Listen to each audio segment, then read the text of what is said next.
My YouTube family and friends, and all you teachers out there, all you educators who have been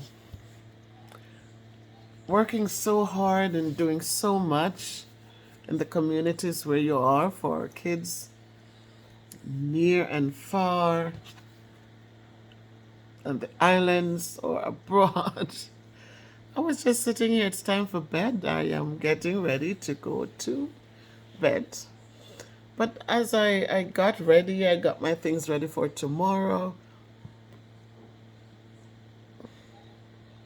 I thought I needed to talk to my teachers. And for me, teaching for so long and teaching for so, I was privileged to teach in New York because in 1999 I did return to Jamaica after I got my bachelor's degree. I did go back because I love Jamaica. I really do love Jamaica. So I did go back there and I was teaching there for just under a year because the time my daughters they came down, they love the sunshine, the all year sunshine. I love the change, the noted change in the weather. So I don't mind living here in New England, but my daughters did enjoy living there, and so I taught there for a few months, and then they said, "Mommy, what you make down here for the whole month is what you would have made in New York at the time we lived in New York. You would have made that in a week." And so they said, "Mommy, leave us with the helper. Let the helper move in and stay with us, and you go back up and work." So I did.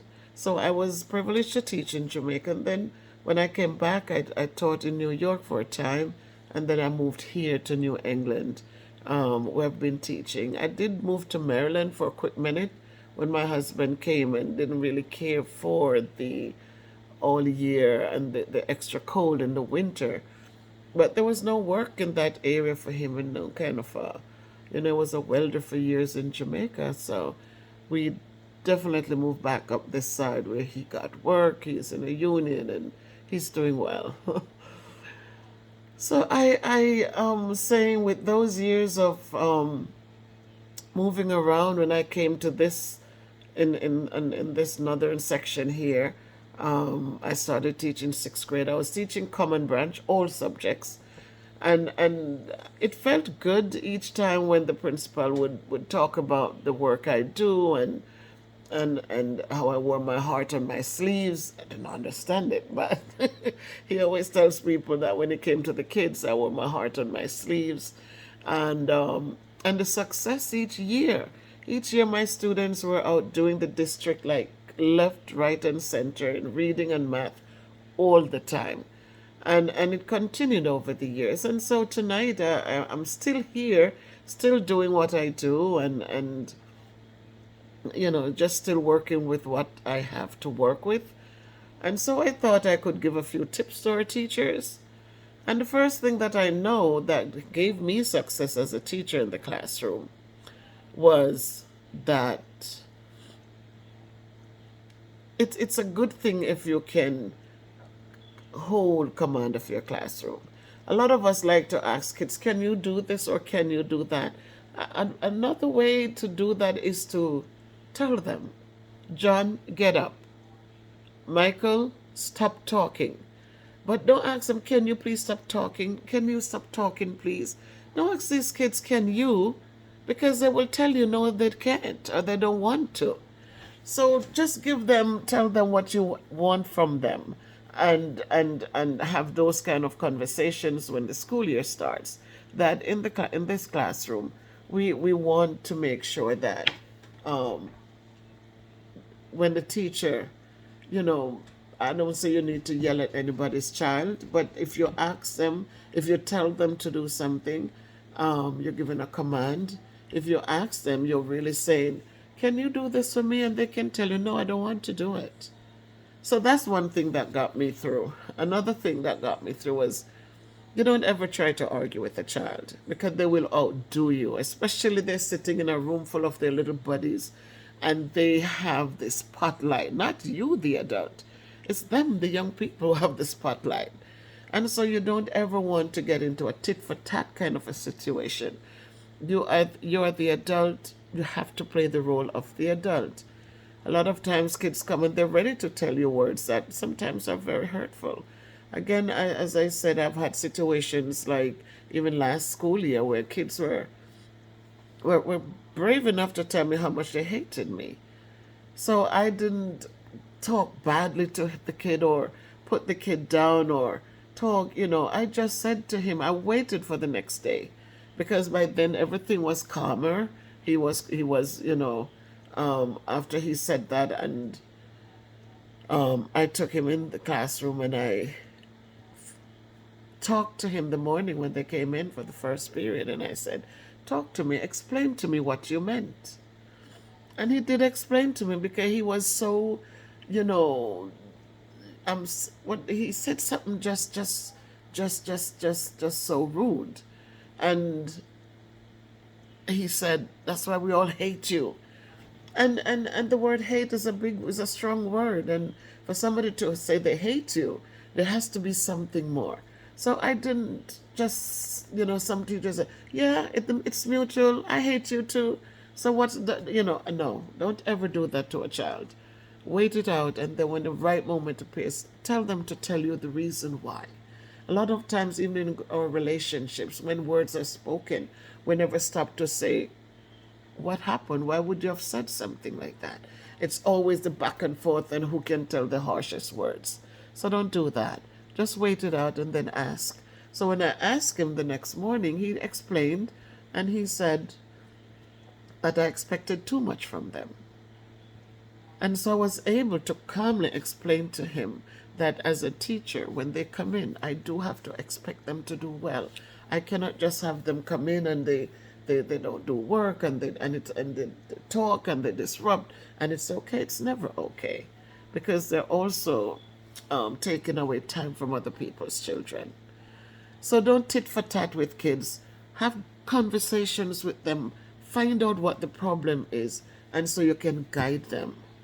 Always guide them. I give so much motivational talks. I am always empowering them. I'm always reminding them how important they are. I said, you're so filled with greatness and goodness and kindness and love. And I said, but nobody knows that if you don't show it. I said, all that people see is how you behave. They don't know who you are. They don't know who the A students are or the F students are. All they see is your behavior. So I use those kind of terms to empower them, to make them feel good about themselves. So it's great if you build self-esteem. When kids feel good about themselves, there are some things that they're not going to do. I found that for the years I've been teaching sixth grade math, was from Common Branch, where I taught all subjects until I became just a sixth grade math teacher. I find that when kids are confident and know that they're worth something and they're valuable, that they tend to behave a little differently. So when you go in the classroom, just think of those things. Don't give empty threats, right? If you're telling the kids that, you know what, if the class doesn't get the work done, we're not doing recess today, then make sure you don't do recess. But don't tell them you're not going out to recess today, you disrupt the class, and we didn't get much done, so no recess. And then recess time comes, and here they come all. They'll never trust you. So they'll continue to misbehave because they know it's just empty threats. So I like to use words that, I'm thinking that maybe you guys don't need recess today. When you use those kind of words in there, then at least you have something that you can bargain with, or if you decide to go out, then you can say, well, you know what, maybe like 90% of you did what you had to do, so we're going to go out. But don't ever say you're not going out, we're not doing this, I'm sick and tired of this. No, don't do that. You say to them, right now, it seems as if you guys don't want to do recess today. Maybe, I think maybe the next time you do this, I should get the principal involved. Use those maybes. and you're thinking. Because when you do that, you can weasel out of it. But when you make these hardcore threats, then you don't follow through. The kids make it become a joke when you really say something, and then you can't get them settled because they don't care. So another thing is that I was thinking the challenge, don't challenge children. Don't challenge kids, and don't talk to them about their families or whatnot. If you're talking about families, talk to them about, and when I talk to them, I don't put kids down, because I tell them, I said, you're here today, and whatever you're going through, I don't know, find somebody to talk to about it, but know that your situation can change when you work hard and you do well in school, and you build and you can move on. This should be just for now, but it shouldn't be your forever situation. So give them hope, encourage them, empower them. If we believe in them, they will truly become achievers. If we lift them up and they know we care, they will try to do better. It doesn't matter how little they give. If that's the best they can give them some kudos, empower them, let them know that you appreciate the little they have offered. But don't ever sit there, is this all you did from morning? Or, no. If they did something, it's better than nothing, people. Some people will talk about, oh, they will never give a pencil, they're not doing this because they're not spending their money, because they're not Walmart and they're not. God has blessed you with a job. A lot of kids coming out there, their parents have nothing. And it's not that they're lazy, but they just have nothing. And so when they come, if you can provide a pencil, provide it. There are many programs out there that will contribute to your classroom. Get them on board and provide something for those kids. I teach in the inner cities forever. I love to teach those kids, because you know what? When I see one of them progress, when I see one of them move from this side of the table and become a regular ed student, it really lifts my heart. So I love it. I love what I do, and it's 25 years into it, and I'm still here trying. So people, as you go out there, we know teachers are fleeing from the classrooms for different reasons.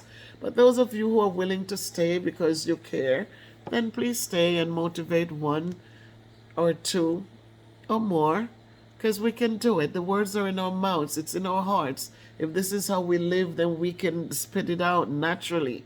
Give the power talks to the kids and let them know that they mean much to you. Yes, you might not be the easiest teacher, but it's because you love them and appreciate them and want them to do well. So as you step out, guys, it's a new year. It's a tough year. It's tougher because you're getting more kids. The good teachers are gone, and whatever it is. But you took an oath to educate and to not be prejudiced. So please step out there with your heads held high, with a heart filled with love and patience and goodness, and just support these little children. We'll never know which of them in the midst will become the next doctor or the next president or the next teacher. And probably what we have taught them and how we have taught them will help them to become the best them they can be. So I just sat here before I get to my bed and was thinking, and just letting you know that these are some of my survival, some of the things that keeps my head above the water, that makes me go back the next day, that makes me finish a school year. Just the way that you change your tone in there, and you're gonna have to have strong tones. Believe me, inner city kids, they need strong tones. They need you to be strong with them. But you can be strong with love. You can be strong and teach them balance and say, look, there's a time for play and a time for work. And play time, they should be differentiated.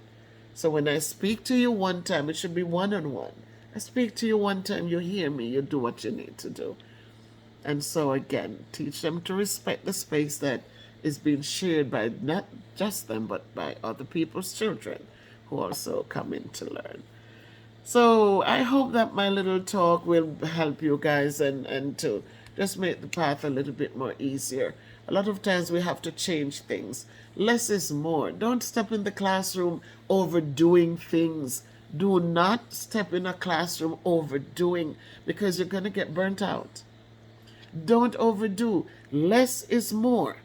It's better for you to go in and you're teaching them, this is what we want you to do in the classroom. And you work with that. Then you go in there, you're doing this and you're doing that and you're doing that. And at the end, they grasp nothing, and then you get frustrated. Oh, they're not this, they don't know. Kids are kids. They're still kids. So take everything one step at a time. Teach them a little bit at a time and watch them blossom and bloom. So don't go in with all of this. You get online and you order things and I'm going to do this, I'm going to do that. They're only one person.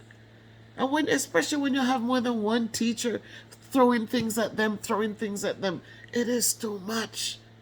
And they do get frustrated and they do get burnt out.